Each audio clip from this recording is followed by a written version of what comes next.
Meaning of ecoterrorist.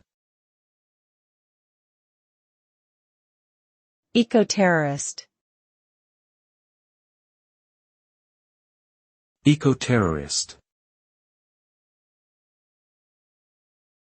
Ecoterrorist. Ecoterrorist.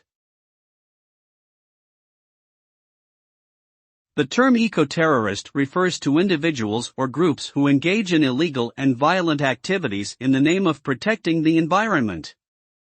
These actions may include vandalism, sabotage, and even physical harm to individuals. While some argue that these tactics are necessary to bring attention to environmental issues, many consider them to be dangerous and counterproductive.